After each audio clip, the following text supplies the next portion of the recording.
7 o'clock, so let's get started. I'm on track every meeting this year for being on time. It's a new record. I think every meeting is a new record for me on being on time.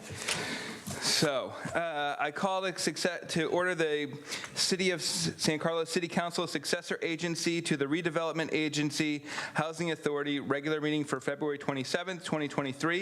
Will you please rise for the national anthem? By Patty Brown. By Patty Brown. No, for the Pledge of Allegiance. I pledge allegiance to the flag of the United States of America and to the republic for which it stands, one nation, under God, indivisible, with liberty and justice for all. You would not want to have me sing, ever. Okay. All right, moving on, we have item 3, are there any changes to the order of the agenda? Nothing from staff this evening, Mr. Mayor. Any requests from my colleagues here? Okay. We had a closed session meeting. I believe there's nothing to report from closed session. Okay. And now we'll move on to presentations. So we have a presentation of City Coin to community volunteer Patty Brown.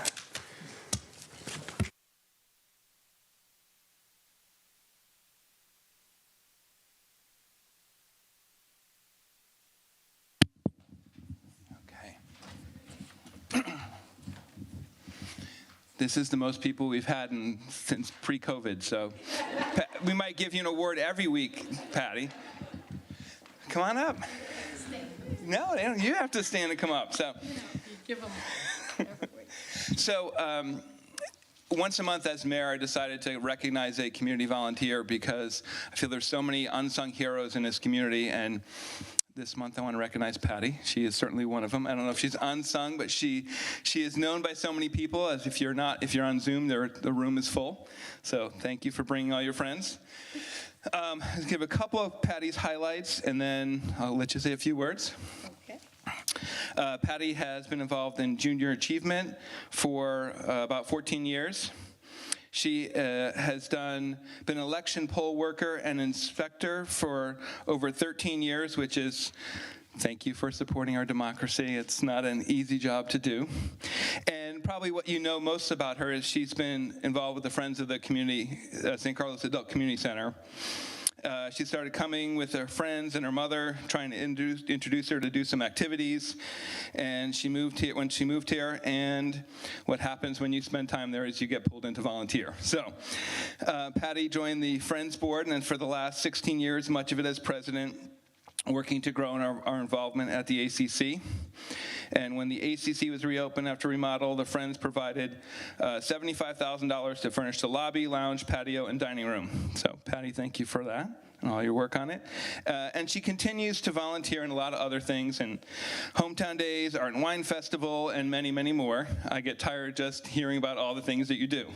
So it is my honor to present you with the City Coin in appreciation of all your work for our community. Oh, that's very nice. Well, thank you.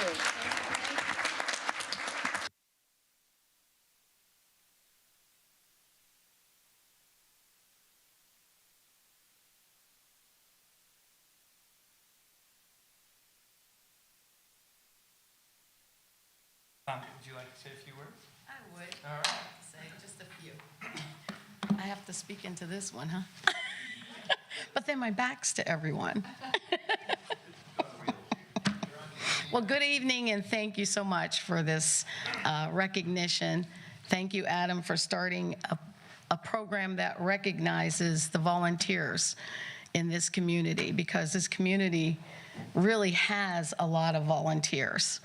Many of the people that you see here do volunteer work in other parts of the city, and you couldn't run some of these programs without that. But I wanted to tell just a little bit of how I got involved with junior achievement, because I think it's instilled in me this point of giving back to the community. That was my first time really having someone teach me things like we started businesses back in that day. long time ago, where you had to go out and make a product and then sell it to all your friends and neighbors and family who got tired of you normally, coming back with product after product. But it did instill in me a lot of seeing the people that worked for Junior Achievement as givers. And that was where I learned, I think, that giving could help a lot of people, because I think it instilled some good qualities in myself. So from that day on, I've been participating in various community activities and some of the things that Adam said, working with children at first. And it wasn't until I came to San Carlos, really, that I got started working with adults. And I wanted to thank all of the people on the Friends Board, the staff at the ACC, and all the other people who volunteer with us sometimes when we're giving our events. So I really do appreciate this award in recognition of volunteerism, and I hope we continue to do things of that nature, because volunteers really help the city move along and do the things that they have to do. So thank you, everybody, for coming to support me, and thank you for the council and the mayor for having this award. Thank you.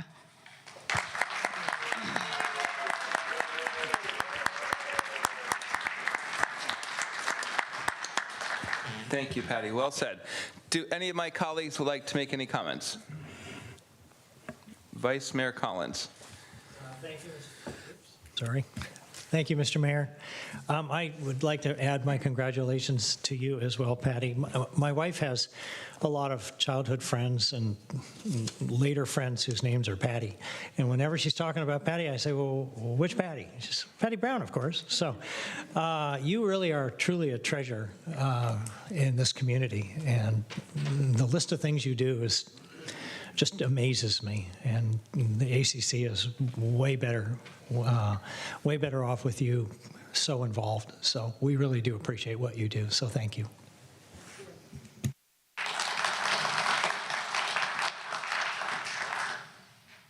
Okay, is there anyone who would like to make public comment on this item? Anyone from the public? Do you have any online, Crystal? There are no hands. Okay, and anyone in the chambers? No speaker slippets. Okay, great. Thank you. Congratulations again, Patty, and thanks for bringing the big crowd. All right, we will move on to item 5B, presenting a proclamation recognizing February 2023 as American Heart Month. Okay, and I think we have Marcia Mills online, who will accept the award. All right, here. so I will just read it from here since we're, so. Whereas in February 1964, President Lyndon Johnson issued the first proclamation designating February as American Heart Month. Since then, the U.S. presidents have annually declared February American Heart Month, and whereas every year more than 600,000 Americans die from heart disease, the #1 cause of death for most groups, heart disease affects all ages, genders, and ethnicities. And whereas although heart disease has been around for thousands of years, we do not know that many aspects of modern life exacerbate risk factors and make people more prone to heart disease and heart failure. And whereas American Heart Month is observed to raise awareness on the importance of a healthy heart and to encourage healthy habits that help reduce the risk of heart disease, and whereas American Heart Month is also a chance to recognize the dedicated healthcare professionals, honor researchers working toward tomorrow's breakthroughs, and demonstrate our personal commitment to a heart-healthy lifestyle, and whereas by increasing awareness, speaking out about heart disease, and empowering the community to reduce their risk for cardiovascular diseases, we can save lives. And whereas the City of San Carlos recognizes American Heart Month to raise awareness about heart health and urge the community to reduce the risk for developing heart disease by staying active, eating a healthy and balanced diet, and reducing your daily stress. Now therefore be it proclaimed that I, Adam Rack, Mayor of City of San Carlos, on behalf of the entire City Council, in recognition of the importance of the ongoing fight Against Heart Disease do proclaim February 2023 as American Heart Month in the city of San Carlos, presented the 27th day of February 2023. And I think we've got Marcia Mills from the American Heart Association to speak, and I'm happy to present this to you, Marcia, and also happy to have you speak for a few minutes. I just want to before you go, I'm going to speak for a second. One, I think as someone who has a history of heart disease in my family, I think it's important for awareness and health to get checked out, and when things aren't feeling well, to go to a doctor. And I will say, as someone who has had open heart surgery and for bypass, I'm pleased to be sitting here today, and certainly appreciate all the medical workers and those who helped me get along and get healthy through that process. Glad to do this and appreciate all the work you do. So, Marcia, I'll turn it over to you.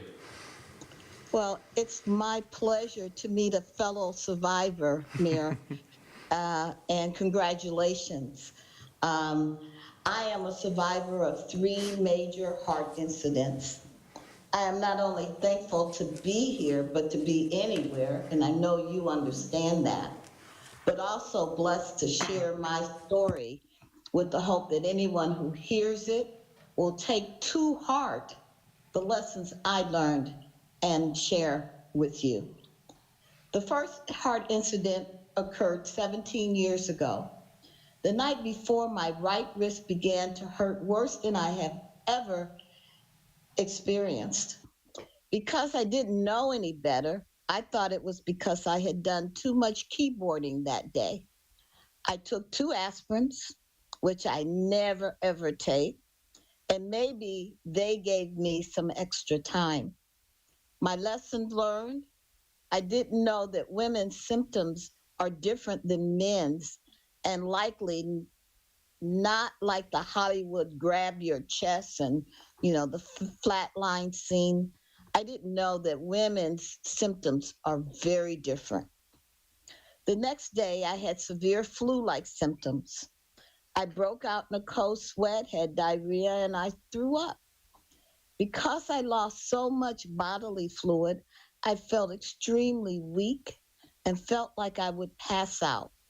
I was alone, so I called 911. I'm only a couple of blocks from the fire station. Shortly after they arrived, I did lose consciousness. I was later told that had I not called when I did, I would have been found dead in my home.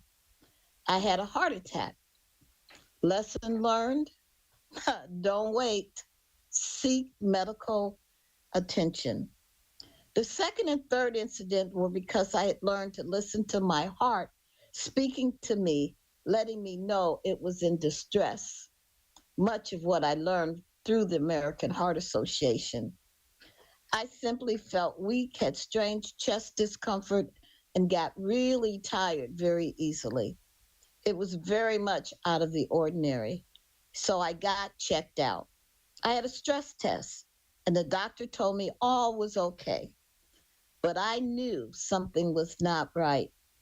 I went to my cardiologist who had saved my life. He scheduled an angiogram where he found 100% blockage. Lesson: don't be hesitant to advocate on behalf of yourself. Earlier this month, and let me repeat that, earlier this month, February 2023, I once again felt strange, with discomfort in my chest and extremely tired. I went to the ER. All of my tests were okay, but my cardiologist once again insisted on an angiogram and found 90% blockage. I really didn't want to go to the ER, but I'm here today sharing my story because I did by practicing the lessons I learned. Heart disease kills more women than all the cancers put together. Heart disease is the #1 killer of women. please support the American Heart Association for all the work that they do with funding research, education, advocacy, and work in the community. And congratulations to you, City of San Carlos, for acknowledging February as Heart Month. I am able to share with you today because of the wonderful work that the American Heart Association does on behalf of my heart and yours. I hope you will remember the lessons learned that I've shared. I also encourage everyone to learn hands-only CPR. It could save someone's life. Thank you for allowing me time on your agenda this evening. Thank you, Marcia, and I'm glad you're here with us today. Thank you. I'm so glad to be here and anywhere. Thank you. Does anyone have make any comments? Council members? Oh, Councilmember Dugan. Yeah, thank you, Mr. Mayor, and thank you, Marcia, for telling your very important story. I'll just say that my brother had those severe flu-like symptoms when he was alone, and he did not wake up. So it's a very, very important story that you're telling, and I'm glad of San Carlos making this commitment as well. Thank you. Thank you, Council Member. Anyone else? Okay, and do you have any public comment? There are no hands for this item. Okay, great. So with that, we will move on to the next item. Marcia, thank you again, and thanks for all the You're work that the Heart Association does. Thank you. Okay. Moving on to item 6, council communications and announcements. Do any of my colleagues have anything to report? Okay. Good. Councilmember Dugan. Thank you, Mr. Mayor. I was just going to give a quick shout out to Brian Carey and our somewhat new communications team on this fantastic annual community report 2022, Heroes in the City of Good Living. And I think this went to every house in San Carlos, and just a really wonderful presentation of all that staff and our city had accomplished over the past year. So many wonderful highlights, and just very creative with the superhero theme. And I would imagine more people probably read this one than the one we did last year. So just a shout out to our communications team, and I'm glad we made that investment last year. It's already paying off handsomely. Thank you. Great. I had 2 items I'm going to mention. Is one, I spoke to the Park and Rec Foundation to give them an update about some of the work we're considering for the changes to parks plans and the trails updates that we've talked about. They're sort of very eager to hear about it and excited about it. And then also just to mention that it looks like we have a date now for the State of the City for April 4th. It'll be a Zoom or online with in sponsorship with the Chamber. But April 4th is the date. We'll be looking for that, and there'll be more communication about that as it gets closer. Okay, now we're on to item 7, public comment for items not on the agenda. Persons wishing to address the City Council on matters not on the posted agenda may do so. Each speaker is limited to 2 minutes. If there are more than 5 individuals wishing to speak during public comment, the mayor may choose to allow the first 5 speakers to speak during this time, and the balance of the public comment speakers will be called upon at the end of the meeting. Okay, Crystal, do you have any? I do not have any cards in the chambers. I'm pulling up Zoom right here.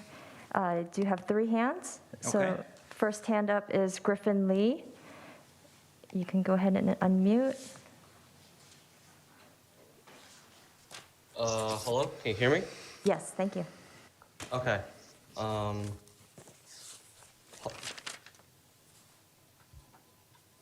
Give me one moment, actually. Sorry.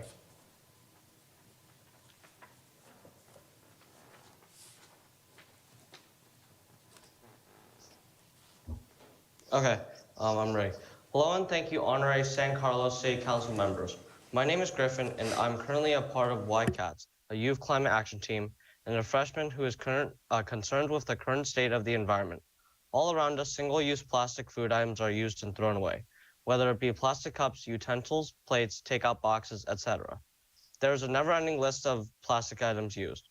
In fact, every year, almost 419 million tons are produced around the globe. To put that number into perspective, from the time plastic was beginning to be produced in mass quantities, which was around the 1950s, there have been 9.1 billion tons produced. To put the weight of plastic produced in a year into perspective, it is around the same weight as the entire weight of humanity. This amount of plastic is an environmental catastrophe and has an unimaginable detrimental effect to our planet and everything on it, including us, the producers. According to the Columbia Climate School, there are currently 75 to 199 million tons of plastic polluting our oceans. This plastic is toxic to marine wildlife, leading to suffocation, starvation, and drowning. According to UNESCO, there are over 1 million marine animals killed per year.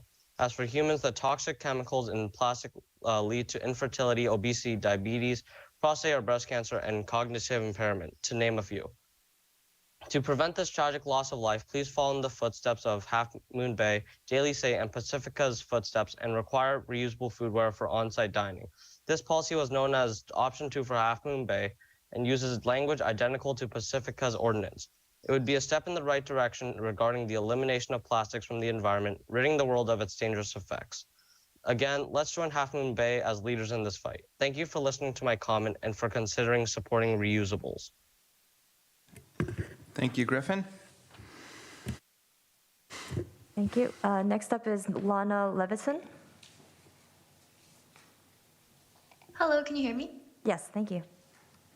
Okay. Hello, Honorary San Carlos City Council members. My name is Lana Levison, and I'm a member of BayCats, a Bay Area youth organization focused on climate action, who is passionate about creating awareness and change about important environmental issues.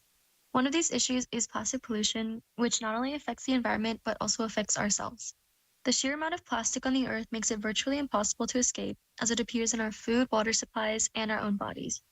One swipe of a skincare product can put up to 90,000 plastic particles onto your skin. Even the clothes we wear consist of synthetic plastic materials that can be inhaled as we move throughout the day. With every load of laundry, 9 million plastic particles are released into our waters. This can either result in plastic released into our water supply or into the oceans to be consumed by sea life that we then consume. It is imperative that we limit our consumption of plastic, in turn limiting our exposure to these materials. I urge you to take action against this plastic pollution by moving towards the usage of reusable foodware. Follow in the footsteps of the city of Half Moon Bay, who now fully requires the use of reusable foodware for all in-dining in Half Moon Bay restaurants, as opposed to their previously less strict limits on single-use plastic foodware. They also now provide clearer language for restaurants to adhere by.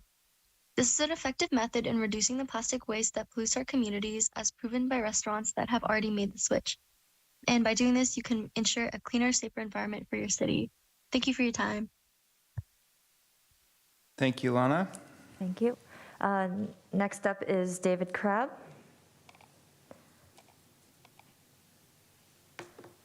Yes, good evening, members of the council, Mayor, Mr. Mayor, and members of the council.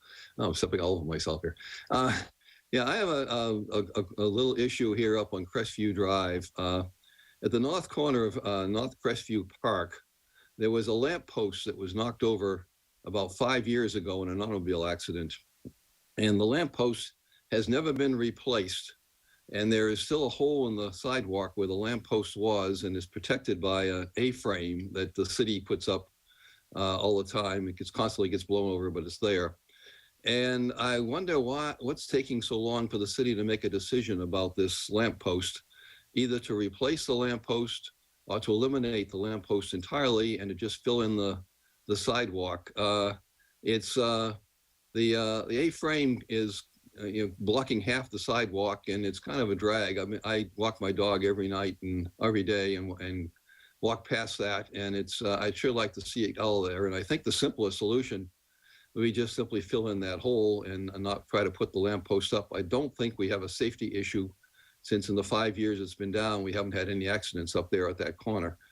So I'd like to have the city look at that, the Public Works look at that.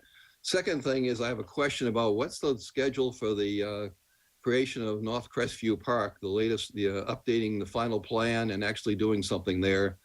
It seems to be getting put off year after year after year, and I should like to see some kind of action on it. About 3 or 4 years ago, we had a workshop that local residents were involved in to try to see which direction that was going to go in, and we came up with a kind of a rough conceptual idea that actually your consultants did. I'd sure like to see some follow-up on that, so I'd like to see you, do that for me. Thank you very much for listening to me. Thank you, David. Jeff, can we check on that? Follow up, Mr. Krebs, on the lamppost? Be happy to do so. Thank you. Okay. Public comment? Yes, there's one hand left. Amanda, you should be able to unmute. Okay, can you hear me? Yes, thank you. Okay, great. Hello and thank you, honorary San Carlos City Council members. My name is Amanda, and I'm currently part of Bay Cats, also known as YCATS, a youth climate action team based in the Bay Area. I'm also a sophomore who is currently concerned about the state of our environment. Everywhere we look, there's plastic foodware being used. There's plastic cups, plastic plates, plastic utensils, plastic straws. The list goes on and on. Every year, over 400 million tons of single-use plastic is produced around the world. This amount of plastic has endlessly detrimental effects on our planet and our communities, and also disproportionately affects marginalized communities. For example, communities of color and of lower income tend to live closer to areas that are heavily impacted by the negative effects of plastic. As a result, they unfairly suffer the consequences such as heavy air pollution due to plastic production and incineration. There are over 100 dangerous chemicals in the air pollution from plastic production, exposing the people living near these facilities to endless cancers and diseases. One huge step we can take towards reducing the usage of single-use plastics is to make the total move to reusable foodware. Making the full switch to reusables is also economically beneficial for restaurants in the long run, as we no longer have to constantly buy short-lived supplies of single-use plastics. San Carlos has already taken steps towards reusables, and therefore I urge you to follow in Half Moon Bay and Pacifica's footsteps and adopt the same additional policies they have that require reusable foodware for on-site dining and provide important clarity to restaurants on implementation.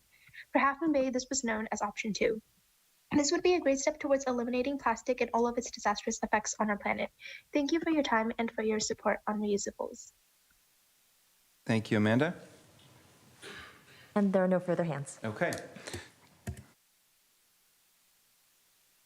Moving on to item 8, the consent calendar. Does anyone wish to pull anything from the consent calendar? Anything from staff? Council members, from the public? Okay. If not, I'd be happy to take a motion.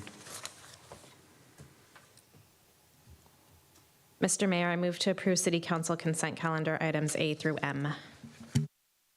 I'll second that. Okay, we've got a motion and a second. Crystal, will you call the roll, please? Councilmember Dugan? Yes. Councilmember McDowell? Yes. Councilmember Venkatesh? Yes. Vice Mayor Collins? Yes. And Mayor Rack? Yes. Thank you.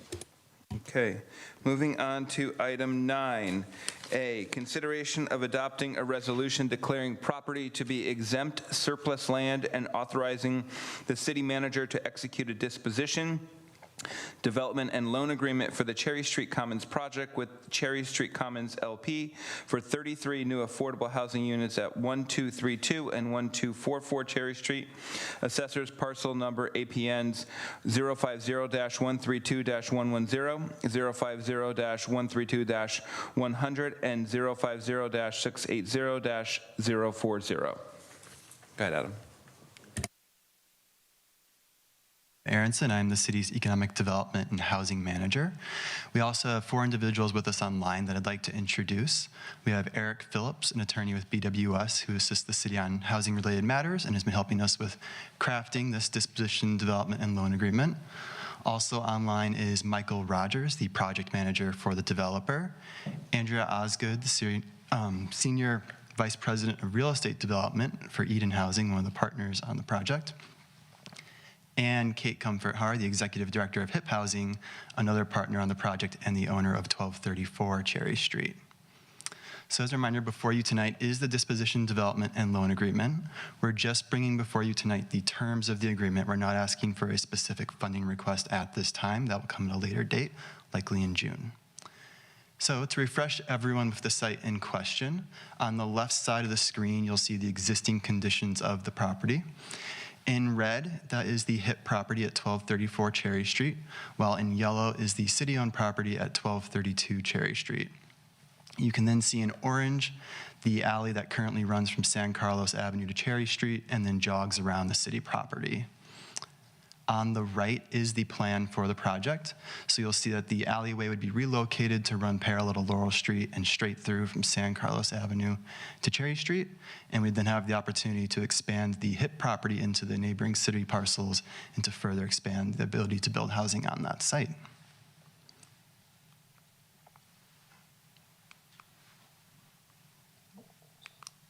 There we go. Okay, so the project history of this site, 1234 Cherry Street, that's the HIP-owned parcel, had its affordability period expire in 2020. And HIP is committed to extending that affordability period and has sought to work with the city to expand the opportunity there, so that in January of 21, the city and HIP Housing executed a letter of intent to further develop the property. HIP Housing then entered into a partnership with Eden Housing to form the Cherry Street Commons to work together to develop the site and manage it. Then in June of 21, the city approved a pre-development loan agreement with Cherry Street Commons, and this allowed the project to continue moving forward, continue testing feasibility of the site, and progress the design of the property. And then in January of 22, the city acquired the 1232 Cherry Street property, thereby rounding out the property site. So on this slide, you can see the preliminary renderings of the property. You'll see that it is intended to match many of the other designs throughout the city, including Wheeler Plaza right next door. The proposed unit mix at this time is 15 one-bedroom units, 9 two-bedroom units, and 9 three-bedroom units, orienting more towards a family-style project. And that's a total overall number of units of 33. 32 of those would be affordable, and 1 would be an on-site manager's unit. And on this slide, you'll just see a few other angles of the property. On the left, you can see the solar panels on the rooftop. On the right, you'll see that at the podium level, there's intended to be a courtyard with a playground and some outdoor gathering space for the tenants. Now, this is the streetscape of the property. You'll notice that we're trying to maximize the site as much as possible to maximize the number of affordable housing units we're developing here. But we hope that there will still be an opportunity to develop some landscaping here and perhaps add some street trees. A part of that will include having to underground the utilities at the site, which I'll touch on a bit more in further slides. Here you can see the layout of both the ground floor and the second floor of the building is currently designed. So on the left in the gray, you'll see the parking garage, then the lobby in yellow, a management office and bike storage room in blue, and then a number of utility rooms and trash enclosures. And then on the right, you'll see the second floor of the property as currently designed. The intentions for the 2 and 3 bedroom units to primarily be in the corner of the building, while the 1 bedroom units are in between. In the blue, you can see a shared laundry facility for the tenants. And then in the pink is a shared community room that then opens out onto the courtyard area. And on this slide, you'll see the potential project schedule over the next 2 years. Unfortunately, there are a few things we've learned that have extended the project timeline, so I do want to point those out here. You'll note that we're currently at the Gold Square, the council's review of the disposition, development, and loan agreement. And then one component that is taking a bit longer than we had originally anticipated, and I really want to highlight for you, is the undergrounding of the utilities process. So you'll see in the light green, there's that first component where it says utility application review. That process tends to take about a year. It began late last year, and it'll probably hopefully wrap up towards the end of this year. As soon as that's completed, we can then begin construction of undergrounding utilities. That process takes about 6 to 8 months, and then we can begin construction of the building immediately after that. We will do our best to try and expedite this process as much as possible, but I don't want to overpromise anything, so I want to share this timeline with you tonight. And then a couple other points to point out here. In the dark green square in May of June 23, you'll see the Planning Commission entitlements review, followed by a council entitlements review and financing review in June. And that would be when we would request additional funding for the project to determine the loan amount. And then in the purple squares, you can see the tax credit process.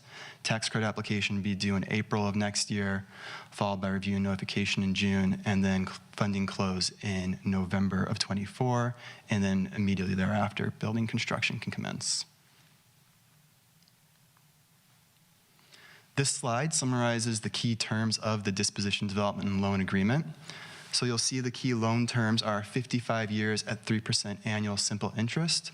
Payments will be made on a pro rata residual receipts basis, and then the entire outstanding balance is due at 55 years. And now what a pro rata residual receipts basis means is that payments are only made on the loan as the project earns enough revenue to do so. So the priority for any revenue earned on the project is to go back into the project to maintain it and maintain its affordability. The city property conveyance would occur via fee simple interest, and then with that would be the purchase price of the city properties that are contributed to the project. And those are estimated to be about $3.5 million. So whatever amount the council eventually approved to contribute towards the project, that $3.5 million would then be added to the loan amount to reflect the city's property contribution. The property would be affordable in perpetuity. It'll consist of at least 30 units, though the current plan is for 33 units. Affordability levels will align with the HUD 9% tax credit requirements that we are pursuing, and those income levels are extremely low, very low, and low income. And then the developer must submit to the city a relocation plan for the existing tenants for the city to approve. Those tenants would be given assistance to move elsewhere, but also the first right to move back once the project is completed. And then the city will undertake demolishment of the building at 1232 Cherry Street. We believe that will happen later this spring once we've moved past the rains. And then no transfers of interest can occur without city manager approval, and kitchens will include full-sized ovens with 4 stovetop burners.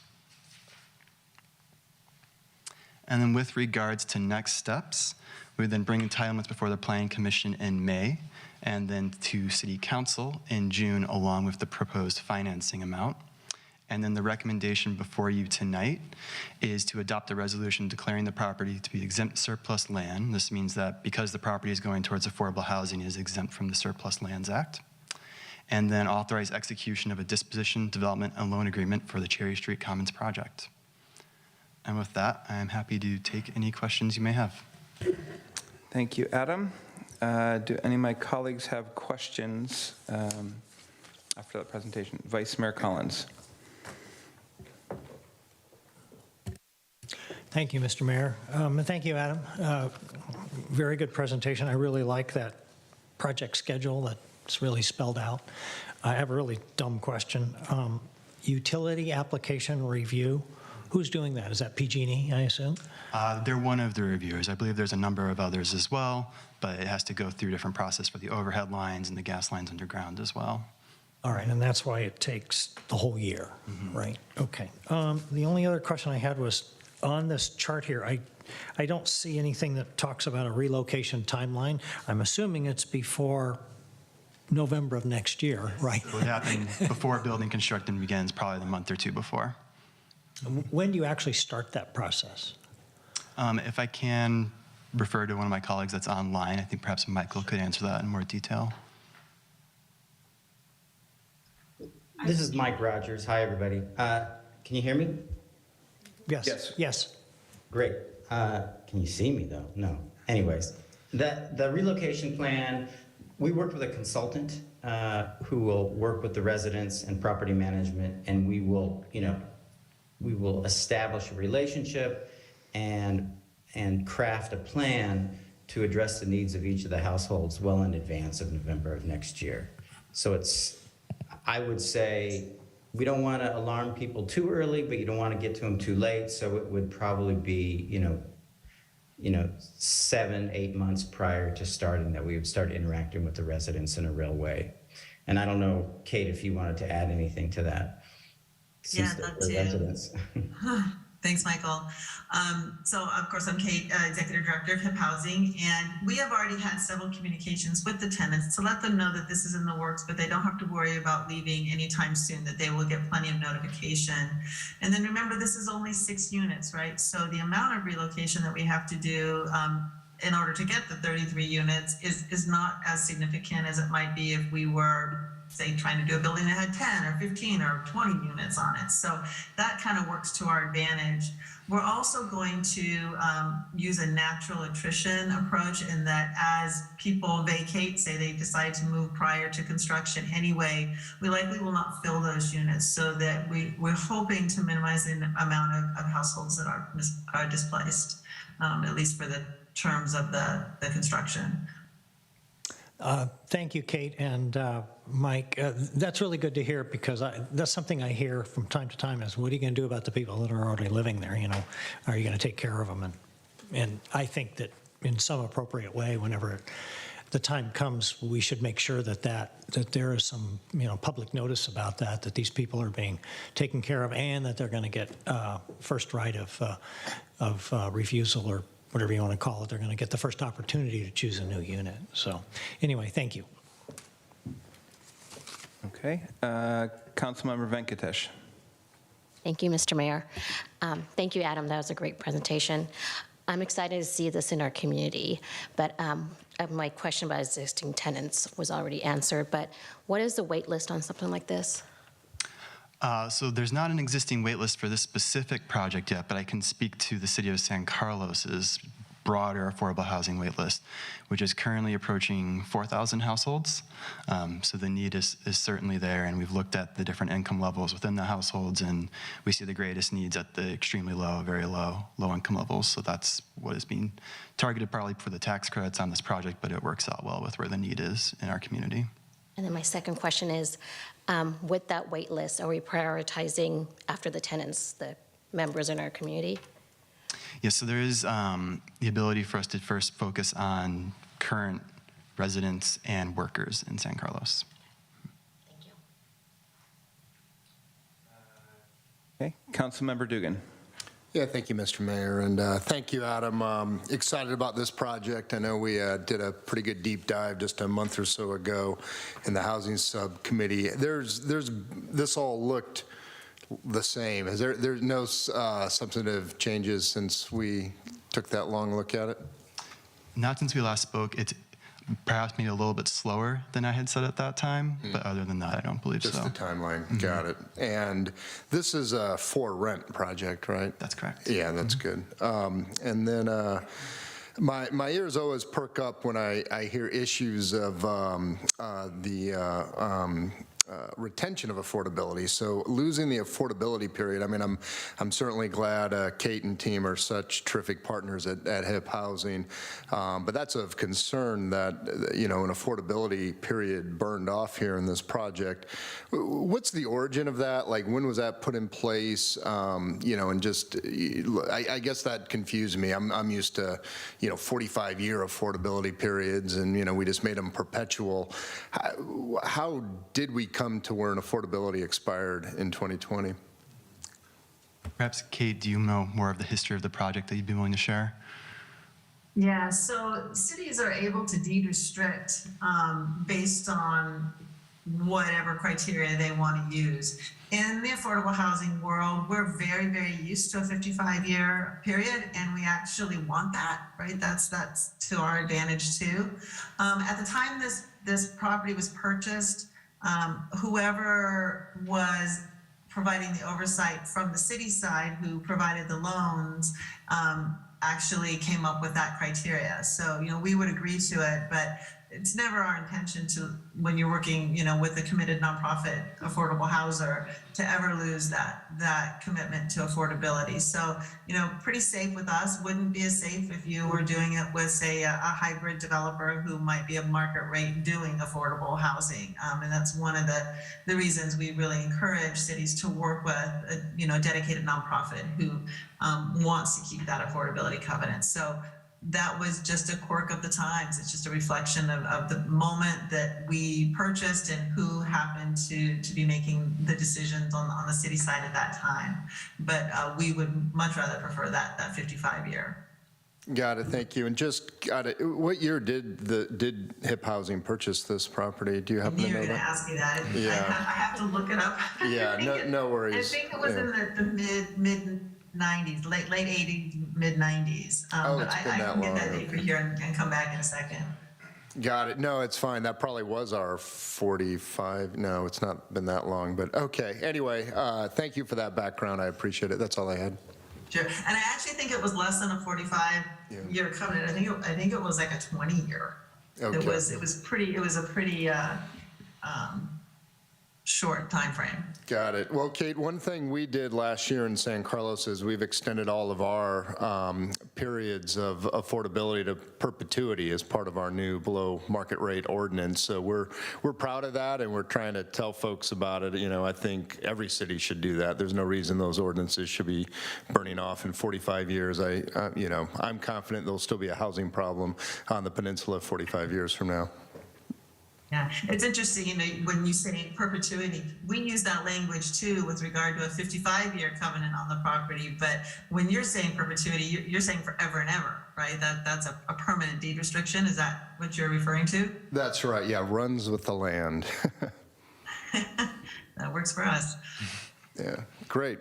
Thank you. It was 1995, by the way. Thank you. Thank you, Mike. All right, Vice Mayor Collins, you had another question. Well, actually, Mike just answered that. What I was going to say is that I do remember that when I was on the HIP Housing Board in the 90s, that we talked about this property, and I had a vague recollection of it being acquired during that time. So I'm glad Mike nailed down the date. That's when I was on the board. Okay, I just had, let's see, other requests. I had two quick questions, Adam. First, I'm excited that we're discussing this today. It's a great step forward for some more affordable housing in the community. Can you, the first question is, you know, will this project comply with our REACH codes? Yes. Thank you. I just see, you know.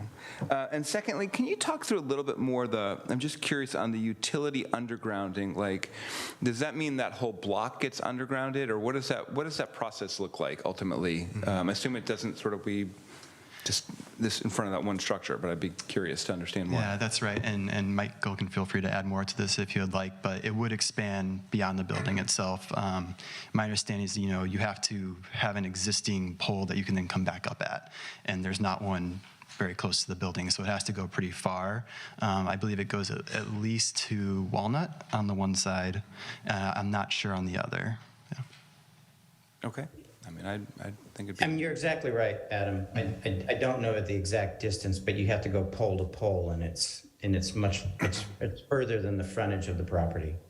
Okay. And then we have a gas line and communication lines that need to be rerouted because of the lot mergers and the changing of the lot lines. All right. Thank you. I mean, I think it's great if we can get the whole block. That'd be a nice thing to do. All right. All right, Ron, this is your last chance. Sorry, I just have one more question, real fast. All in, what is the total cost of the project, including land, construction, everything? That is a good question. I have an estimate, but I'm going to ask Mike to give one that may be more accurate. Okay, so right now we're waiting for pricing from our general contractor. But we think the number is around, all in, including land and everything, accrued interest. So it's 43 million. Wow. Okay. Affordable housing is not cheap. No. All right, thank you, Mike. Building housing in general is just not cheap. That's true. That's true. Building housing, period. That's true. Thank you. Okay. But this project has some pretty expensive pieces to it, like the undergrounding, right, Michael? I mean, that is a tremendous expense.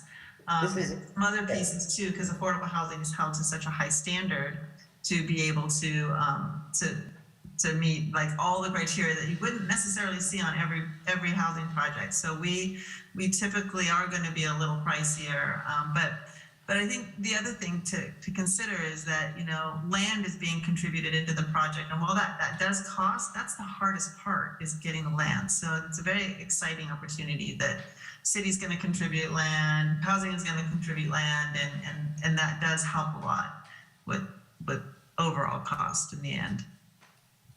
Well, I'm just excited about it because I've been following this for as long as I can remember. So, We have our first performer on this project from 2010. Don't say that, Kate.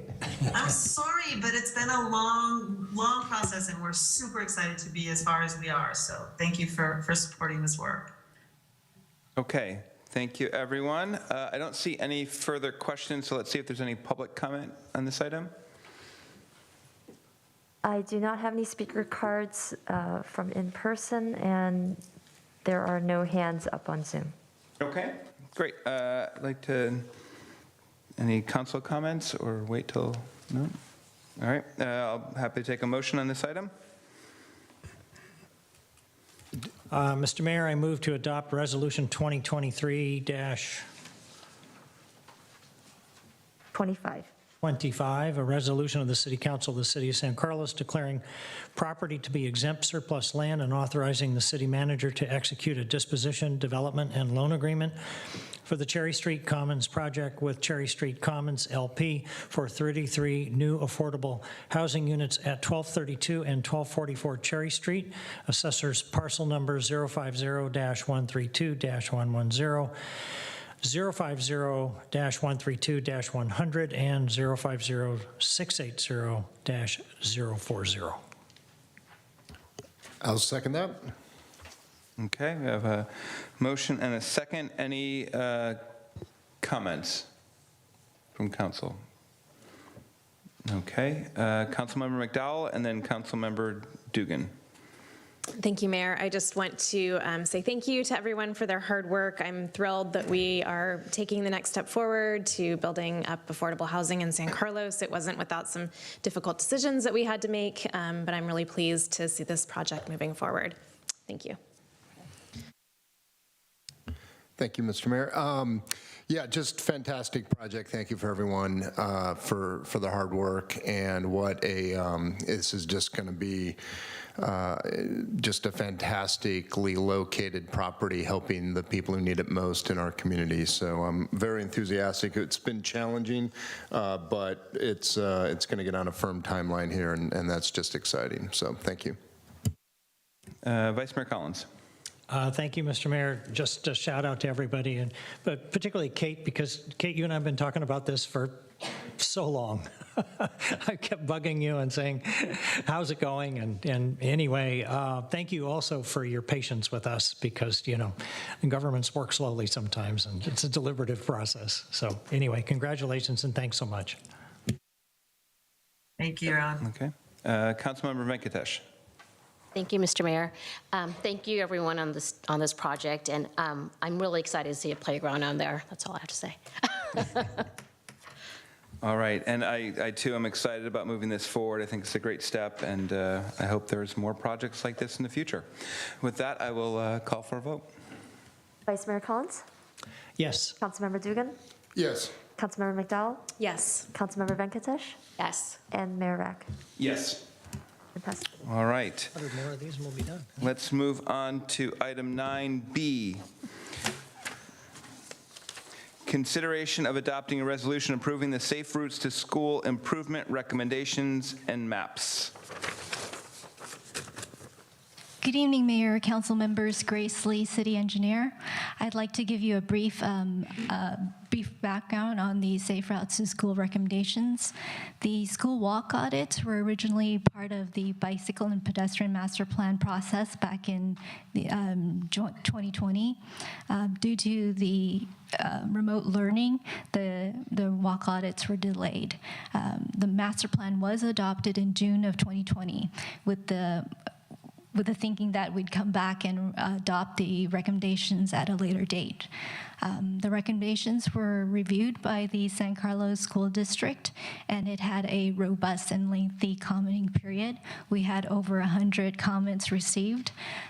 It was presented to the Planning and Transportation Commission earlier this year in January, and now it's before the City Council. So tonight I have with me Courtney Wood with Alta Planning and Design. Courtney has been with the project since the very beginning. I will turn the presentation over to her. Then we'll both be answering any questions the council may have. Thank you.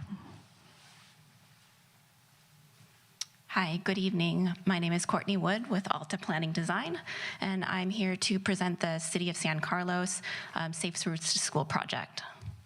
Let's see. So tonight I'll just walk through a little bit more background on the project timeline, talk a little bit about the walk audit process, and talk about the maps that were created. So the improvement plans and the suggested routes to school maps, talk a little bit about the cost estimates that we created, and the public comments that we received. So as Grace mentioned, we did have these walk audits scheduled for March 2020. They were canceled at that time. And when schools went back into full-time learning, we did reschedule those. So we conducted those walk audits in November 2021 to January 2022. Following those walk audits, we did draft the draft maps that you see in front of you. And then the school district reviewed those maps in May 2022. Following that, we did open up those maps on the city's website for public comments from June to October 2022. And then revised those maps and presented them to the Planning and Transportation Commission. So as I mentioned before, we did conduct walk audits at 6 school sites, so all of the public schools within the city of San Carlos. So those were Tierra Linda Middle, Mariposa Upper, and San Carlos Charter, White Oaks, Heather, Britton Acres, Arundel, and Arroyo and Central Middle. The walk audits included an observation period of either the drop-off period or the pickup period at each school site, so we could really observe both travel behaviors as well as infrastructure conditions around the school. So we included a group of planners, engineers, city staff, parents, school, and district staff in those observations. And we typically review an area about 1/4 mile around the school site. And following those observations, we did meet together as a group to really discuss the opportunities and challenges of each school site. And the outcomes of those walk audit observations were an improvement plan for each school site, as well as a suggested routes to school map for each site. So I'll talk a little bit about the improvement plans first. You'll see 2 different types of recommendations on these plans. So infrastructure improvement recommendations that are within the city of San Carlos right-of-way, and then also campus improvements, which would be the responsibility of the school district to implement. So some of those recommendations that you'll see within the city of San Carlos right-of-way include crossing improvements, curb ramps, signal improvements, park and walk locations, pedestrian beacons, and sighting improvements. The types of recommendations you'll see within the city, in the school campus area are things like bike parking, curb striping, and parking restrictions, as well as updating signage. In addition to the improvement plans, we did develop suggested routes to school maps for each school. And those identified walking and biking routes based on existing infrastructure in the city. So we used a kind of typical walk and bike shed of about 1/2 mile around each school site. And so students outside of these areas would really rely on the bike and pedestrian master plan to identify walking and biking routes to the suggested routes to school maps. In addition, we did develop planning level cost estimates for each school site and broken down for the portion that would be in the city of San Carlos right-of-way and the portion that would be in the San Carlos School District. So as you can see, there was about $5.5 million worth of improvements identified within the city of San Carlos right-of-way and about $1.6 million of improvements for the school district. And as we mentioned before, we did have an extensive public comment period. The draft maps were available online for public comments and feedback from June to October 2022. We did receive over 100 comments on the maps collectively and reviewed each of those comments and made revisions to the map. So some of the things that we heard through the public comments were the importance of the existing crossing guards, interest in developing protected bike lanes over bike boulevards, and also interest in routes in the greater East San Carlos neighborhood. We also received comments from the Planning and Transportation Commission. Their comments included that the recommendations were very thorough. They expressed interest in developing those cost estimates, which you see tonight.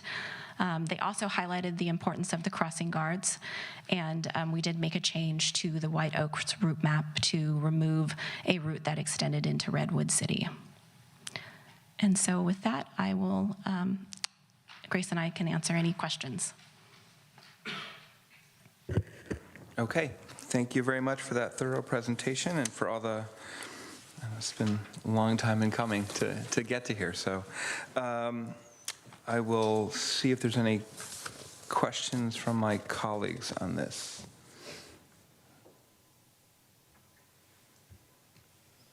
Okay, Councilmember Dugan. Yeah, thank you, Mr. Mayor. And yeah, thank you. Good presentation, exciting project. I'm very supportive of anything we can do to our physical infrastructure that supports the safety of our children. It's wonderful, and these are great long-term investments we can make. So I plan to be very supportive in the budgeting process on our share of it. Well, I guess my first question is, was there any substantive feedback from the school district as they reviewed this plan? I can start answering first. My recollection was there was only a few comments, and mostly to do with verifying what area is right away and what area is school district property. There was some confusion there. So we did check our GIS map to make sure that the recommendations that we have for the school district is within their property, and making sure that city recommendations are in the right of way. Got it. And I know in many ways, you know, us, San Carlos, we're the drivers of this project. And again, I will be supportive in the budgeting, but is the school district prepared to step up to the 1.6 million? The cost estimate is very broad, very planning level. So it's, I think it would depend on when you take a deeper dive into the projects to make sure to see what the cost level is. I know that for Terra Linda, we've already started talking with the school district. They have some ideas, and they, based on our recommendation, changes that they're going to do on their campus. So we're working with them on that. I think they're excited. So the feedback I have is they also can't wait for this recommendation to get approved, so we can get started, both sides. Got it. And will this be kind of a joint project? Like it'll be one contract put to bid and the school district will put in and we'll put in? Is that how you see it? Or I mean, it's probably many projects over a couple of years, but. Yeah, this plan has a lot in it, and there would be a lot of low-hanging fruits, things that we can do quite easily, or easier than others, marking, striping, so forth. But the city is planning to move separately in terms of project with the school district. The school district is doing projects within their property, but if they need assistance, they would ask our recommendations, opinions, so forth. We do hesitate to work on their property, and that's why our project is in the right of way. Yeah. I see, great. And then, and we can do what we want to do without them doing their part? I mean, like, there's nothing, it's not completely dependent on them also doing their end of it? I think to make the overall safety, every element needs to be looked at, needs to be done, but they are independent elements and they can be packaged differently. So we can do the right-of-way improvements if the district is not ready to move forward with theirs. But a lot of it, some of it has to do with circulation, and that would help drop off and pick up. So it does work together, but it doesn't need to be done all at once at the same time. Okay.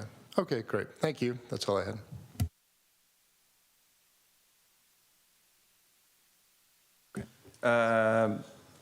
Councilmember McDowell. Thank you, Mr. Mayor. Thank you so much for your work on this. This is obviously a topic that's near and dear to my heart, so thank you. I know that it was a long process, and I appreciated that the due date for comments was consistently extended to allow people a little extra time. I think that was really appreciated, and I really appreciated how much public comment we received. People took a lot of time examining the maps, and I want to say thank you for putting together the comments for us to look through today.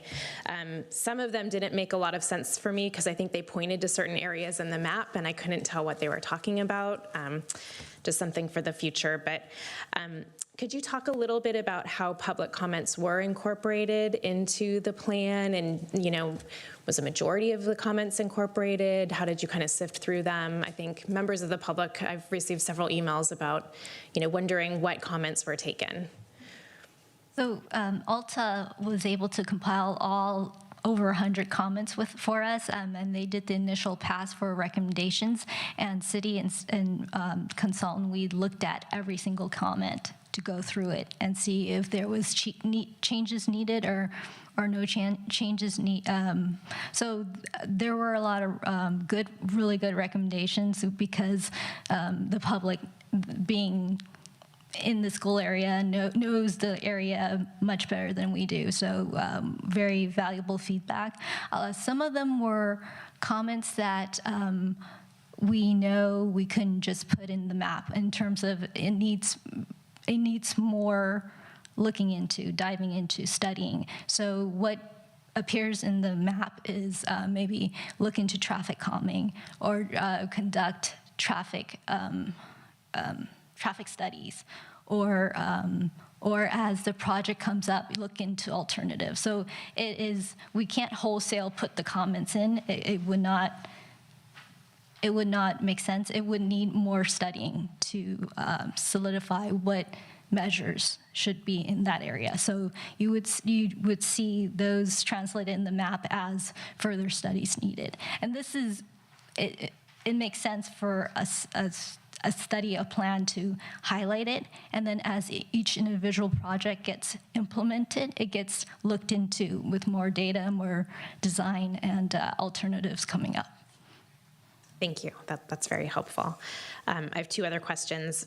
We've received several emails from members of the community about bus routes and why weren't bus stops incorporated. Could you talk a little bit about that? Yes, and it might be because it's been such a long process, but in the bicycle and pedestrian master plan, there is a transit route map that not only has bus stops, but bus routes. So this Safe Routes to School is not a standalone. It's meant to be complementary of the bike ped master plan. So it's going to be an appendix of it. So all the information in the bike ped master plan still applies. But I mean, we're trying to make sure that the map doesn't get too crowded. So since it already has a different map in the bike ped master plan, we did not put the bus stops. But that can be easily done for closer locations if need be. But there is a very comprehensive map in the bike ped master plan. Okay, that makes a lot of sense because this is just a subset of the master plan. Okay. And my final question, I'm glad you put it in the presentation because it jogged my memory, is the change to the White Oaks route map to remove the route that extends into Redwood City. And last year, my high schooler rode his bike to Sequoia High School. And so to me, and I didn't see that map. I don't know if that was connecting into, I think it's called the Peninsula Bikeway. It's goes right down, from San Carlos right through to Redwood City, and it's how all the kids funnel to Sequoia on their bikes. So we have all the kids going to the elementary schools, but we also have a really large contingent of freshmen who aren't driving yet taking their bikes to Sequoia. Is that what that map was? It was on White White Oaks, I believe, and it was showing Edgewood Road as one of the routes. And so one of the comments from one commissioner is, well, it's outside of the city limit. And we were kind of struggling with that, showing or not showing, but we've been saying that the Safe Routes Bike Ped plan is for City of San Carlos.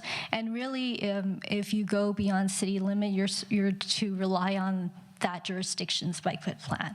And we're basically showing the same thing.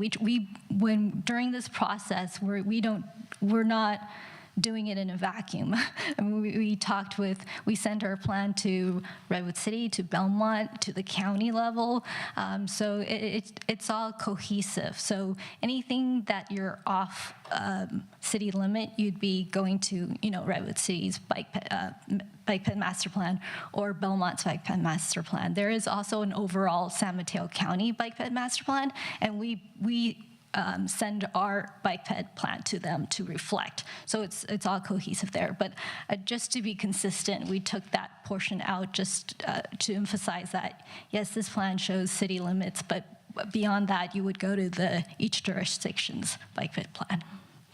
Okay. I'm looking at the White Oaks map right now, and I don't know. My suggestion would be to take the biking route down Eaton and Warwick, because that's how the kids go to Sequoia. But perhaps this plan is only focused on our elementary schools and not our high school. But it is a bike route, and it is how kids go to school, just the older ones. So that's my suggestion. Thank you, Mr. Mayor. Okay, Vice Mayor Collins.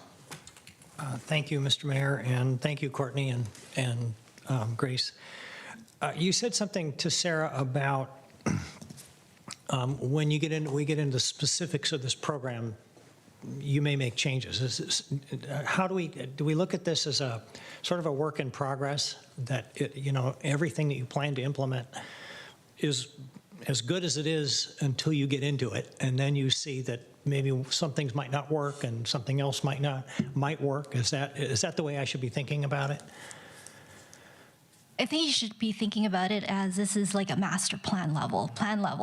And when we're ready to implement each project has its own outreach, design, data that needs gathering, very similar to San Carlos Avenue. The process that we went through for San Carlos Avenue, right? And just through data gathering and even outreach, you would receive feedbacks very specific to that project that might change what that outcome of the project is. And I can say further, for example, we are hearing comments that people want to see buffered bike lanes instead of bike boulevards. Well, when the project comes up, we would do outreach, right? And then that could be an alternative. Well, our bicycle bike ped master plan says bike boulevard. This is what it looks like. If our alternative is a buffered bike lane, there would be some give take, right? Namely losing parking maybe. And if we show that to the residents, the public, we will see feedback on both options and find out truly, what is really the appetite of the resident, of the community. Because when we solicit feedback here, it's more plan level. So people might be confused. So there's so many things out there that they might not be specifically commenting on that, and they might miss it. Oh, wait. Once they realize that, there is a give take, there might be parking loss or whatever the case may be, they'll be more specific, and we will know we would have a better sense of what is really the preference here or what it really can fit. So that is project level, right. Not plan level. We'll need a lot more data to go to that project level. Okay. Well, that's good to hear. It shows that there's a lot of flexibility in this approach. The only other question I had was, and thank you for that, by the way, that's extremely helpful. We got some emails about lots of things on this project, but some in particular were talking about the routes from the east side. And when I looked on the map, it looked like there are routes from the east side. And when I think about it, there's only about 4 ways to get from the east side to this side. And I'm wondering, I was struggling with the desire from the people writing the emails to have more routes from the east side with the physical reality that there's a berm with only 4 ways through it. And I was just wondering what your thoughts were about that and how that might be addressed. Yeah, so that's also came up during the comment period that we received quite a bit of comment regarding that. And then it comes back to how to use these route maps. These route maps for the school is, quarter-mile walkshed around the school. And beyond that, you would rely on the overarching bike ped master plan maps. And like you said, the bike ped master plan map does show 3 or 4, we know where it is, Arroyo, Britain, 3 or 4 crossings, safer crossings between the east side and the city. So that's the main primary routes that would bring them closer to each school's walkshed. And then they can utilize these maps. So I think it's just a different utilization of the main bike ped master plan versus these more concentrated school maps. Right, and I forgot there are actually 6 because I was forgetting about Britain and Howard. So, but they're far enough south of the residential areas that I thought, it didn't occur to me to include them. But there are a lot of different ways over there. But I guess that's part of the challenges, is how you make sure that people are utilizing those routes in the best way. Thank you. Thank you, Vice Mayor Collins. Councilmember Venkatesh. Thank you, Mayor Rack. You guys answered asked a lot of right questions, but I was just going to say thank you for your help on this. As a parent driving in the school district, it's so frustrating when you have a bad drop off and somebody cuts you off, so thank you. But I was just going to say, have you have input from the special needs community, some of the special needs kids that in our school district and how they get to school? Well, we did reach out to, so our school district liaison is the wellness coordinator. And through her, it was dissembled throughout the district, the school. And so we rely mostly on each principal to broadcast and get input. So I'm thinking it's wrapped up into that. And if not, our public comment period was open to all on our city's website, so that should capture those as well. Thank you. Councilmember Dugan. Yeah, thank you. Just a quick follow-up.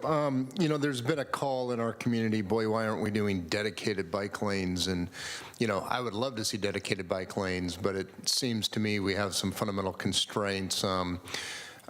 Is there any way to do dedicated bike lanes with our existing streets? And I guess I would ask that with or without removing an entire side of parking? Most likely not with every street. It's just the width of it. We just don't have the real estate for it. If we had the real estate, it would be kind of a no-brainer, right? Just put it in. But because of the constraint of the right-of-way, these are, some of them are annexed from the county, so they're, rural streets, so forth. It's just the constraint is so that we need to make choices.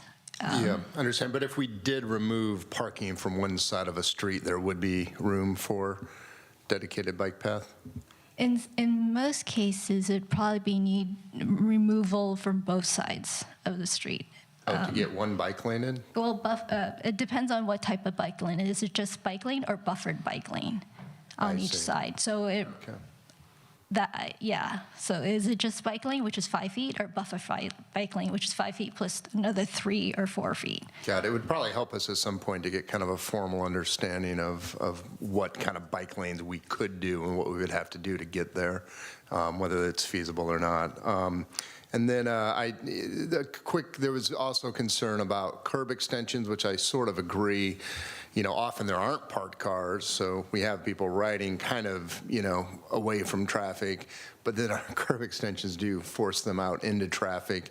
Is there such a thing as a bike-friendly curb extension, one that has a room for a bike to go through? And if so, or is that our plan when we see bike or curb extensions in the plan?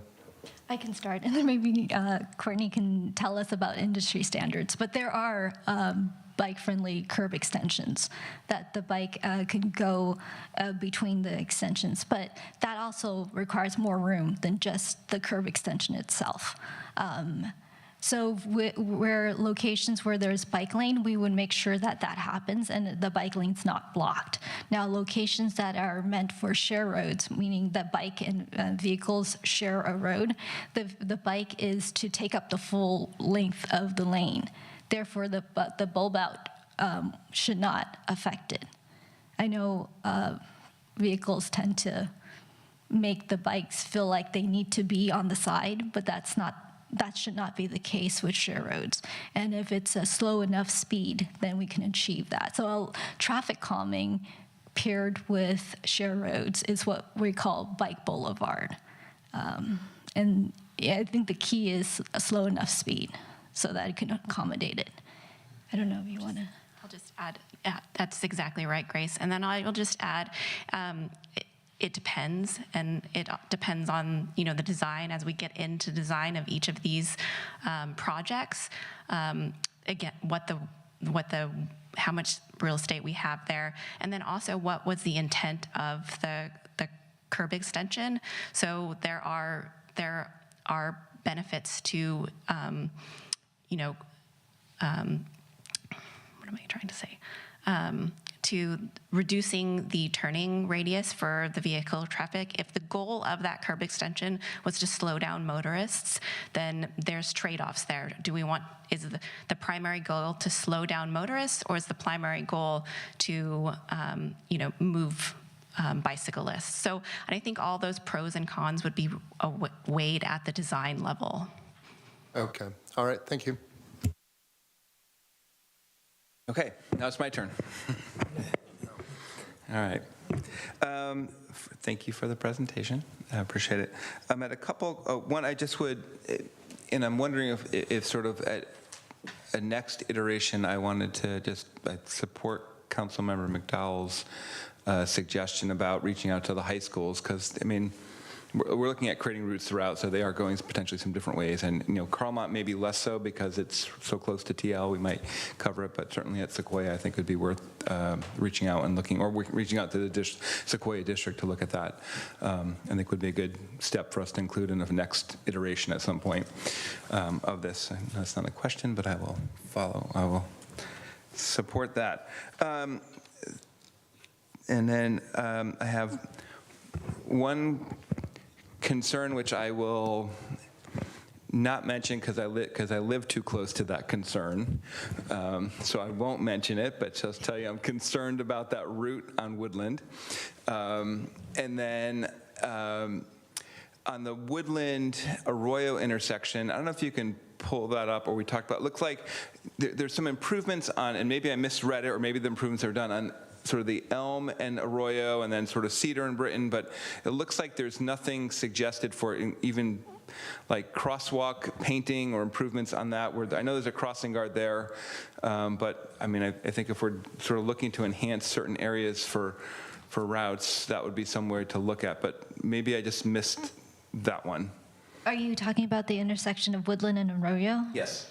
Okay, so that is already in the, it's already in the bike ped master plan, but we should reflect that here too. Okay. See, I thought I remember something from that, but didn't see it there. So, okay. So perfect. That answers that question on that. And I think my other question, the benefit of going last is everything gets asked ahead of time. So that's my only, but I appreciate all the work on that. I'm looking forward to the implementation as things move forward. And it looks like I don't see anybody else. So I'll wait for any public comment on this item.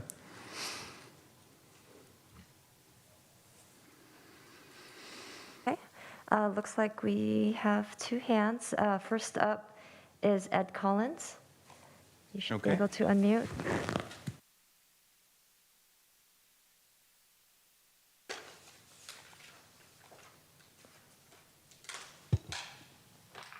Ed, I see that you are unmuted. Can you? We can't hear you. How about now? Oh, there you go. All right. Sorry, I'm not particularly happy with this plan and the way it's been put together. I would implore the city council to send it back and have them put more thought into it, particularly with Arundel. They have ignored the drop-off point on St. Carlos Avenue, which I know any other school would love to have that benefit of having access to St. Carlos Avenue. And they could use it. All they had to do would be move the light and do some striping and reopen up that turnaround. It'd be nice and safe for all the kids. Instead, they have everyone going up Phelps Avenue, Phelps Road, which Phelps is not safe. It's not big enough for a bus to turn onto it if there's any other traffic. I have video of that. And there's cars that park on the sidewalk, that the only sidewalk that's there, which is not even for the entire length. And they send the kids out into the street. That, and the city doesn't even sweep Phelps. After every storm, it is filthy. You know, after the one on the 31st, I had to go out there when I had kidney stones and power wash most of the rocks out of the way so they weren't going up into where the kids were crossing the street. But I think it's kind of silly that there's so many of these things that come up with, well, we didn't think about that, or we didn't do this, or we didn't do that. And what's glaring is the walkabouts didn't include any members of the public or the community surrounding the school. I think that would have been a very valuable asset to get, to have the people who live there give their input to the school. I think that's about where I'm gonna end. Okay, thank you, Mr. Collins. Okay, and then I believe Sonia Elks, are you still interested in speaking? Yes. You should be able to unmute. Yes, thank you for taking my call. And I really do appreciate having the walking maps and the city putting so much thought and effort into a comprehensive bike pedestrian master plan. There are definitely, there's still a lot of improvements that can be made, but it's a great start. And I appreciate all that effort and time and money that went into making that happen. I really appreciate all the council members. I think all my questions got mostly answered. The bus stops can be added. It would be great to incorporate those into one map.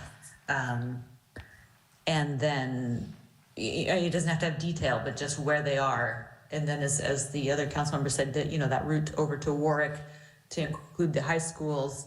I think that's really important. I really appreciate that there's a possibility to, you know, look at changing parking on Cedar, especially as a school, 5 schools in a park on that street.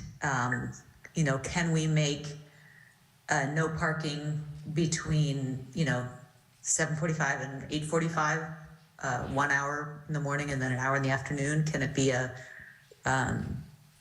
so that we have essentially the street park, the current street parking lane be open and available on the side that kids are going to school.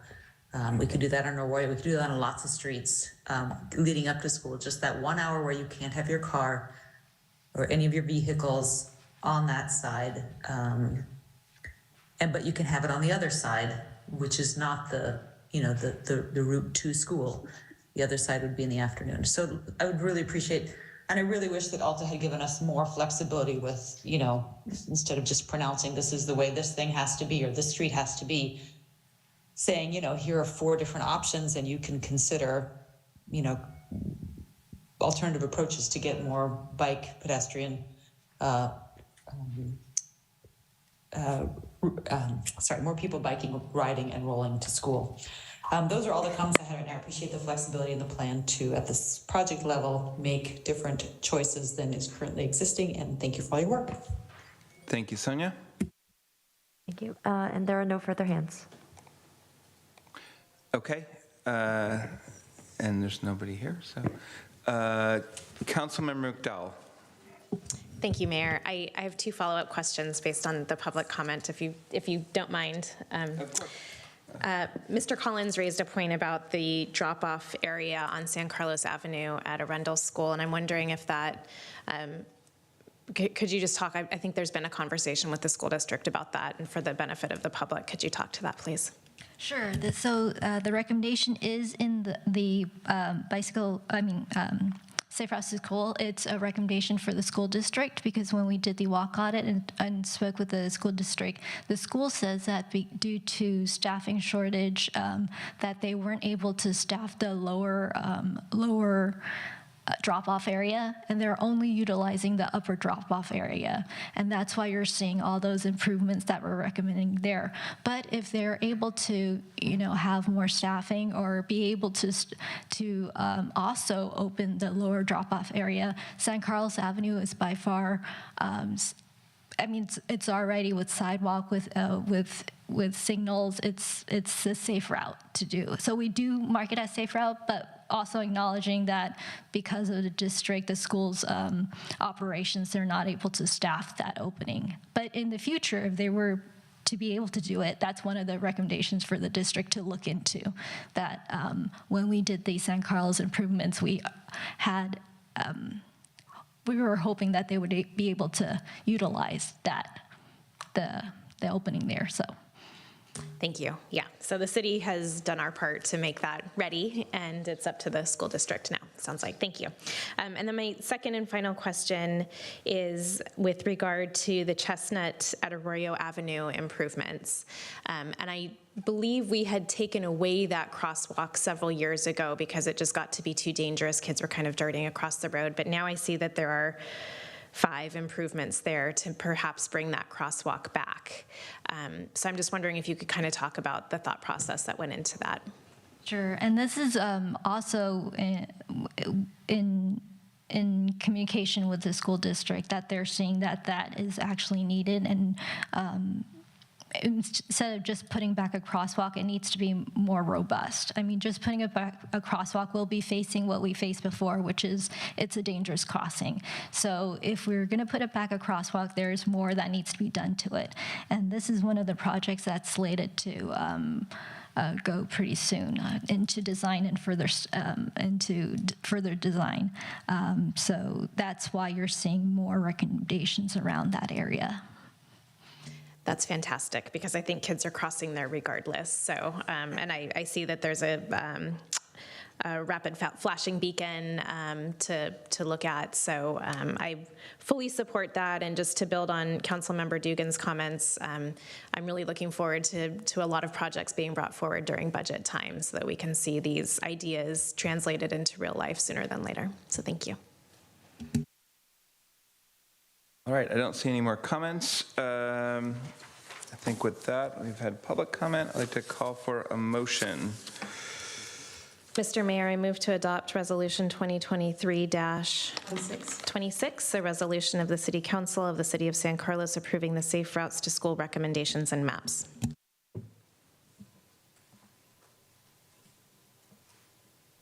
I'll second. Okay, any further comments? Councilmember Dugan. Yeah, thank you, Mr. Mayor. I just want to say that, this is a project I'm firmly supportive of. I love the few additional sidewalks. We could probably use some more throughout. I'm a fan of sidewalks, as you know. We need more in town. But I am just concerned that the school district might not be tracking this as thoroughly as we are, and they might have more budgetary constraints than we do. And I guess I'm just curious in how we're pursuing that with the district, and we're available. The 5 of us all have good relationships with the school board members, and I'd be happy to carry some of this water to try to help prioritize it through them. So keep us in the loop on how those conversations are going, and please do use us if, and even to the extent we're kind of leading these projects and bringing them along, I think it'll be a political exercise. So that's my comment. Thank you. All right, I don't see any more hands raised, so Crystal, can you call the roll? Councilmember Venkatesh? Yes. Vice Mayor Collins? Yes. Councilmember Dugan? Yes. Councilmember McDowell? Yes. And Mayor Rack? Yes. Okay. Let's move on to item 9C, which is, consideration of appointing representative to the Airport Land Use Committee. And I think City Manager Maltby is going to do this one. Yeah, thank you, Mr. Mayor. Good evening, City Council. Jeff Maltby, City Manager. Before you this evening is an appointment for a new representative to the Airport Land Use Committee. Our current representative is our mayor, and with the new set of appointments and some changes in meeting times, he's got a conflict with another city meeting and another board he sits on now, so he's not going to be able to continue on. The current alternate is Councilmember Ron Collins, who I don't want to put words in your mouth, Ron, but I don't believe you were looking to take this on as a primary assignment, and you were hoping one of your colleagues might be able to do that. Correct. Though you'd still be willing to serve as the alternate. Me to serve as the alternate. Yeah. The Airport Land Use Committee currently meets in Burlingame on the fourth Thursday of the month at 4:30 p.m. And I'd be happy to answer any questions you might have. Thank you, Jeff. I think you hit it all. All right. Oh my gosh, we got lots. All right, go with Councilmember Venkatesh first. I'll take it if nobody else wants it, Okay. being the rookie. I'll second that. Thank you, Pranita. This was an easy item. Perfect. Yeah. I will just point out, I too have a direct conflict with Peninsula Clean Energy starts almost exactly when this meeting ends on that fourth Thursday, so I would appreciate that. I will be happy to fill you in on the ins and outs of that committee, so thank you. Vice Mayor Collins. Thank you, Mr. Mayor. I just want to tell Pranita that meetings are usually short, and there's not, not a heavy agenda, and they're usually quite enjoyable, and you learn a lot about, land use and why buildings are the heights they are around the area. So it's actually an interesting committee. I think you'll enjoy it.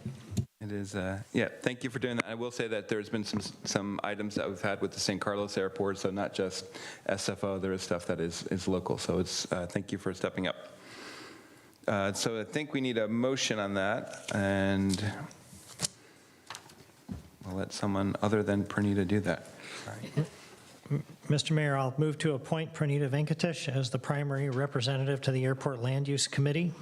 And, well, I guess myself as the alternative. I guess I can move myself, huh?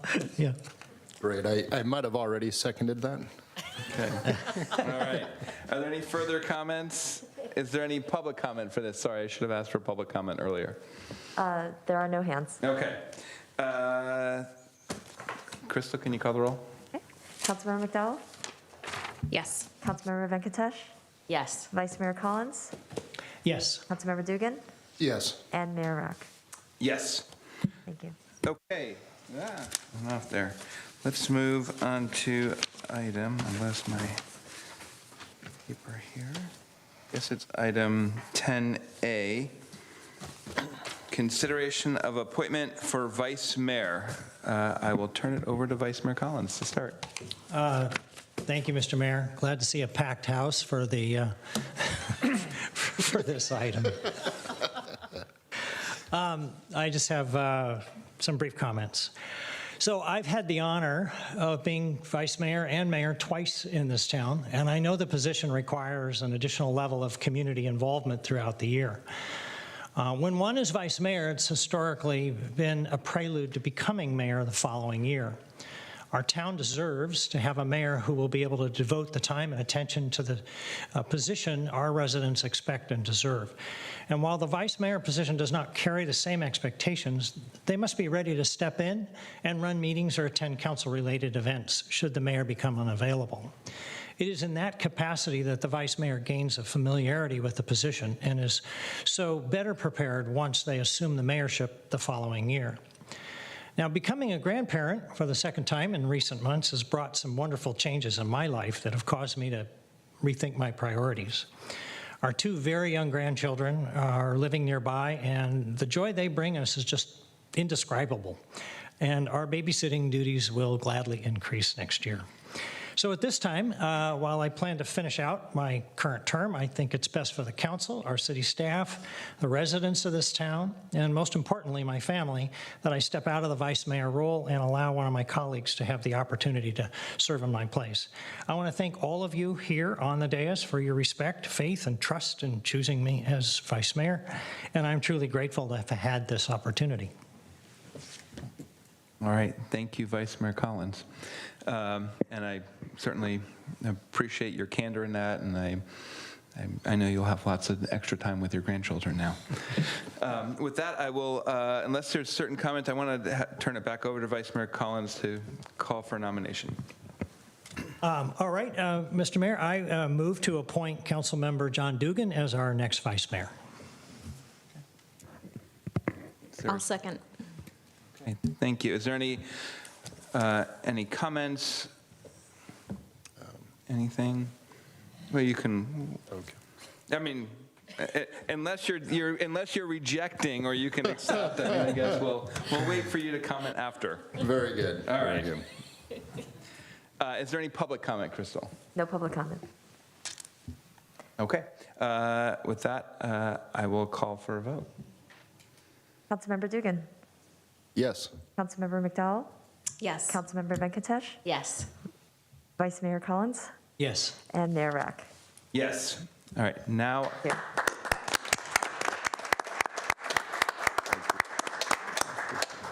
All right. Now I will turn it over to Vice Mayor Dugan. Thank you, Ron.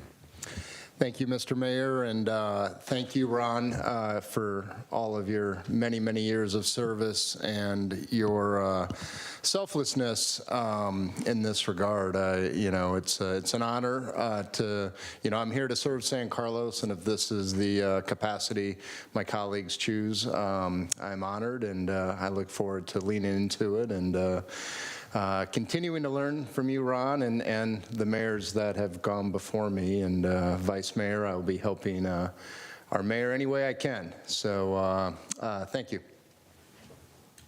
Thank you, Vice Mayor Dugan. Any other comments? I'll go with Councilmember McDowell. Thank you, Mayor. I just wanted to thank you, Ron, for your tireless service, and I certainly understand the pull of the new grandchildren. So, but you're certainly just an amazing asset to our city, and I know that you'll still be around doing lots of public service. So, and I wanted to extend my congratulations to Vice Mayor Dugan, and I know you'll do a great job too. So excited to see you in this new role. Terrific. Thank you. Okay. Councilmember Venkatesh. Thank you, Mayor Rack. You're both still here, so I'm looking forward to working with both of you again. And congratulations. Terrific. Okay, Councilmember Collins. In my new title is just Councilmember Collins, which is fine with me. But I did want to say publicly that I don't feel that we're going to lose a step with John in position as vice mayor. He's certainly grown a lot in this in his role as a council member, and I have every confidence that you're going to make a good vice mayor, a great vice mayor, and maybe next year a great mayor. So things are never guaranteed, but I'm sure you'll do well. Anyway, congratulations, John. Thank you, Ron. That means a lot, and I know we all look forward to celebrating you and all of your contributions over the next couple years that we still have you. So thank you. All right, congratulations again, John. Looking forward to working with you. And Ron, when you wanted to meet for coffee at Pete's and you talked about all other topics for about a half an hour and then said, Well, now I want to talk to you about what I really want to talk about. So, You brought up the other things. I was a little bit concerned at first that you were not going to be finishing your term, and I was worried about that. But I certainly appreciate, your thoughts on this and your and respect your reasoning. And I'm glad that you're going to be here for the next 2 years or more. Who knows? We may not, we'll see. But thank you. Look forward to working with you, and appreciate all the work and all the mentorship you've shown for so many members of the council over the last many years. All right. With that, we will move to agenda setting. Items discussed in agenda setting. Oh, did I miss it? No. Okay. An agenda setting section will be considered by the council for placing on a future agenda. No action will be taken on these items at the meeting. So item A is consideration of agendizing an item for council to discuss adding a measure to the November 2024 general municipal election for the city treasurer to be an appointed position. Ron, you brought that up. Yes, thank you, Mr. Mayor. This is something that we have talked about over the years. I've talked to former council members about it. The topic has come up. And we are one of only 3 cities in San Mateo County that has an elected treasurer. That means that 17 cities do not have one. To my knowledge, there's only one city that I'm aware of, even in Santa Clara County, that has an elected treasurer. So I just think that it's time that we consider putting this on the ballot.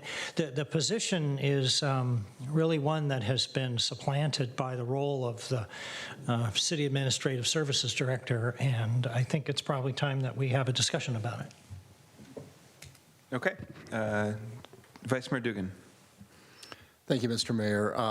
I certainly support agendizing this item. I think it makes a lot of sense. I would, as I understand it, many of our peer cities don't have an appointed or an elected treasurer. It's been completely assumed by staff. And that puts the burden on City Council, of course, reviewing the financial reports, et cetera. But I don't know the right answer for us, but I would just like to extend this agenda setting to also consider possibly just removing the position of City Treasurer as well. Okay. Councilmember McDowell.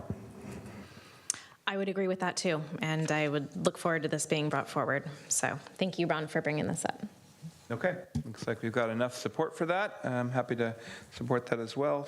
So we'll add that to a future agenda item. Okay, any other items? Any final comments? If not, we are adjourned. 8:47. All right. Yeah.